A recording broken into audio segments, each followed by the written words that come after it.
मध्य प्रदेश के विधानसभा चुनाव समाप्त हो चुके हैं। अब सभी को रिजल्ट का इंतजार है।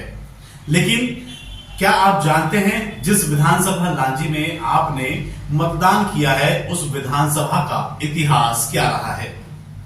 जानकार बताते हैं कि लांजी विधानसभा का इतिहास सन 1952, 1957 के उस दौर से शुरू होता है जब यहां से दो विधायक असेंबली भेजे जाते थे।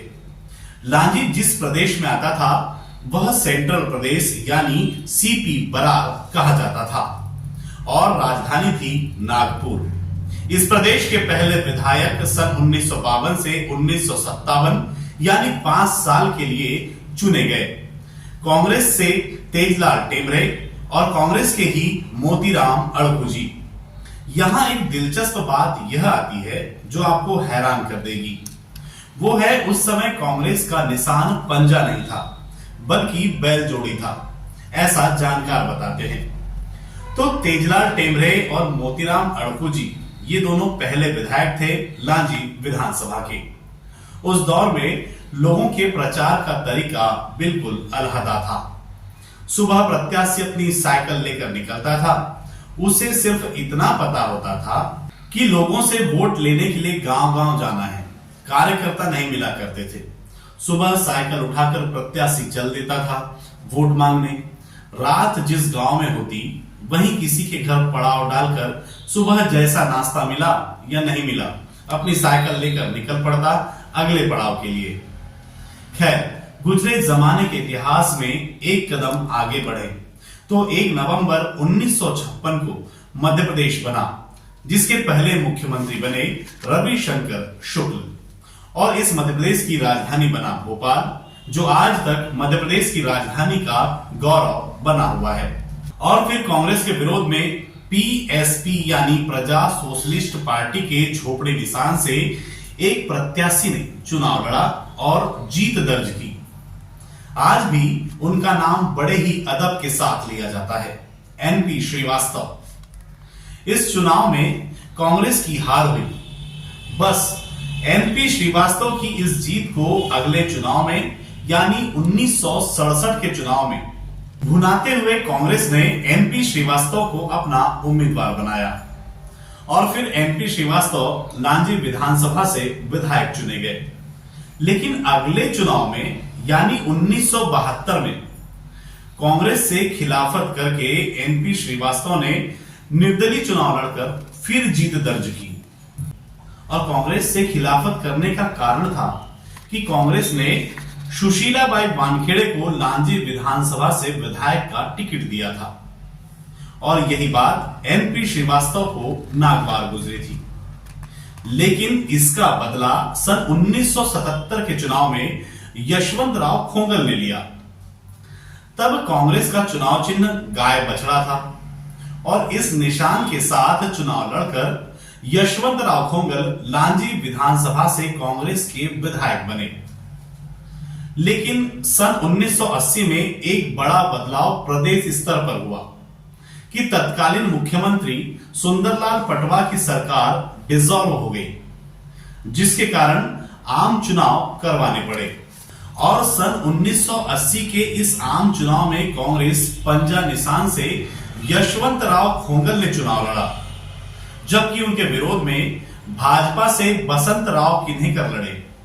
लेकिन इस चुनाव में यशवंतराव खोंगल ने भाजपा के बसंतराव किन्हेकर को हराकर लांजी सीट कांग्रेस की झोली में डाल दी। इसी सन 1980 में 6 अप्रैल को अटल बिहारी वाजपेयी भारतीय जनता पार्टी के राष्ट्रीय अध्यक्ष बने। लगभग 5 साल बाद फिर विधानसभा चुनाव सन 1985 में हुए तो कांग्रेस ने यशवंतराव खोंगल का टिकट काटकर गणपत सिंह पटेल को टिकट दे दिया। तो भाजपा ने अपना प्रत्याशी बदला और भाजपा ने लांजी विधानसभा से दिलीप भटेरे को अपना प्रत्याशी बनाया। अब यह चुनाव बड़ा दिलचस्प हो गया था, कारण एनपी श्रीवास्तव ने जनता पार्टी का चक्र में हलधर निशान लेकर तो कांग्रेस से नाराज यशवंतराव खोंगल ने निर्दलीय तराजू निशान से चुनाव लड़ा और यह चुनाव कड़ी टक्कर का साबित हुआ। हालांकि जानकार बताते हैं कि लगभग 1700 वोटों से यशवंतराव खोंगल चुनाव हार गए और फिर एक बार एनपी श्रीवास्तव ने जीत दर्ज की। इसके बाद सन 1990 के चुनाव में कांग्रेस पंजा निशान ने एनपी श्रीवास्तव पर अपना विश्वास जताया और उन्हें अपना प्रत्याशी बना दिया। तो वहीं भाजपा ने अपने पिछले चुनाव का प्रत्याशी बदलते हुए भाजपा और जनता दल गठबंधन से जायसवाल को टिकट दी। तो इससे नाखुश दिलीप भटेरे ने निर्दलीय चुनाव लड़ा। यह भी बड़ी विकट लड़ाई थी, लेकिन जानकार बताते हैं कि इस चुनाव में यशवंतराव खोंगल ने दिलीप भटेरे की मदद की और निर्दलीय दिलीप भटेरे ने यह चुनाव जीत लिया। लेकिन दिलीप भटेरे इस चुनाव के कारण अपनी विधायकी का 5 साल पूरा नहीं कर पाए, क्योंकि दिलीप भटेरे पर दल बदल कानून के तहत कार्रवाई हुई और उनकी विधानसभा सदस्यता समाप्त हो गई। जिसके बाद सन 1992 में उपचुनाव हुए और इस उपचुनाव में जिसने पिछले चुनाव में दिलीप भटेरे को मदद की थी, उसे ही कांग्रेस ने अपना प्रत्याशी बनाया। यानी कि यशवंतराव खोंगल इस चुनाव में कांग्रेस से प्रत्याशी बनाए गए। तो भाजपा ने दिलीप भटेरे को अपना प्रत्याशी बनाया। तो फिर एनपी श्रीवास्तव ने दिलीप भटेरे की इस चुनाव में मदद कर दी और फिर लांजी के विधायक चुने गए दिलीप भटेरे। लेकिन यहां फिर दिलीप भटेरे 5 साल विधायक नहीं रह पाए। कारण दिसंबर 1992 में बाबरी मस्जिद गिरने के कारण उत्तर प्रदेश और मध्य प्रदेश की सरकार को धारा 356 के तहत गिरा दिया गया और सन 1993 में आम चुनाव की घोषणा कर दी गई, जिसमें कांग्रेस से एमपी श्रीवास्तव ने चुनाव लड़ा और भाजपा से दिलीप भटेरे ने चुनाव लड़कर लगभग 593 वोट से जीत दर्ज की। यहां दिलीप भटेरे का 5 साल का कार्यकाल पूरा हुआ। लेकिन इसके बाद कांग्रेस ने एक बड़ा परिवर्तन सन 1998 के चुनाव में भागवत भाऊ नकपुरे के रूप में किया। तो वहीं भाजपा ने दिलीप भटेरे को ही अपना प्रत्याशी यथावत बनाए रखा और 1998 के उस चुनाव में भागवत भाऊ ने कांग्रेस के इस बड़े परिवर्तन के विश्वास को सही निर्णय बताते हुए चुनाव जीत लिया और भाऊ 2003 तक विधायक बने रहे। लेकिन अगला चुनाव जो कि सन 2003 में हुआ, उसमें कांग्रेस प्रत्याशी भागवत भाऊ नकपुरे भाजपा के दिलीप भटेरे से चुनाव हार गए। दिलीप भटेरे लांजी से चुनाव जीते तो वहीं प्रदेश में भाजपा की सरकार बनी, तो उन्हें राजस्व मंत्री बनाया गया, हटाया भी गया। लेकिन सन 2007 में दिलीप भटेरे के निधन से यह सीट खाली हो गई। तो 2007 में उपचुनाव हुए, जिसमें कांग्रेस से भागवत भाऊ नकपुरे, भाजपा से धनेश्वरी भटेरे और समाजवादी पार्टी से किशोर समृद्धि ने जेल से चुनाव लड़ा। इस चुनाव में जनता ने किशोर समृद्धि को चुनाव जिताया और लगभग 11 महीने के लिए किशोर समृद्धि विधायक बनाए गए।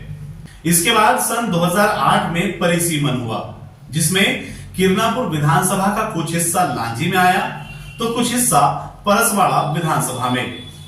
जिसके बाद सन 2008 के चुनाव में भाजपा से रमेश भटेरे, कांग्रेस से पुष्पलता कावरे और समाजवादी पार्टी से किशोर समृद्धि ने चुनाव लड़ा, जिसमें भाजपा के रमेश भटेरे ने लगभग 6000 वोट से जीत दर्ज कर ली। फिर चुनाव हुए सन 2013 में, तो भाजपा के रमेश भटेरे के सामने कांग्रेस की हिना कावरे ने चुनाव लड़ा और हिना कावरे ने यह चुनाव लगभग 31,750 वोटों से जीत लिया। इसके बाद सन 2018 में कांग्रेस से हिना कावरे और भाजपा से रमेश भटेरे के बीच कांटे की टक्कर देखी जा रही थी। लेकिन यह चुनाव रमेश भटेरे 18,696 वोटों से हार गए। और फिर एक बड़ा परिवर्तन इस बार भारतीय जनता पार्टी ने करते हुए सन 2023 के चुनाव में राजकुमार कर्राहे को अपना प्रत्याशी बनाया, जबकि कांग्रेस से हिना कावरे ने चुनाव लड़ा। और इसी चुनाव के रिजल्ट का आप सभी को इंतजार है कि आखिर ईवीएम में ऐसा क्या परिणाम है जो लांजी विधानसभा का इतिहास रचेगा। क्या हिना फिर भाजपा के खिलाफ जीतेगी या फिर नया चेहरा राजकुमार कर रहा है? परिवर्तन की राह से उभरे कांग्रेस के भागवत भाव नगपुरे की तरह जीत कर आएंगे। हमारे साथ बने रहिए। चुनाव रिजल्ट के साथ जल्द ही हम एक विस्तृत विश्लेषण लेकर आएंगे। लांजी विधानसभा का यह इतिहास अगर आपको पसंद आया हो तो लाइक करें, शेयर करें और अभी तक आपने चैनल को सब्सक्राइब नहीं किया हो तो सब्सक्राइब जरूर करें और हां, कमेंट करना ना भूलें। जल्द ही मिलेंगे एक बेहतरीन चुनावी एपिसोड के साथ।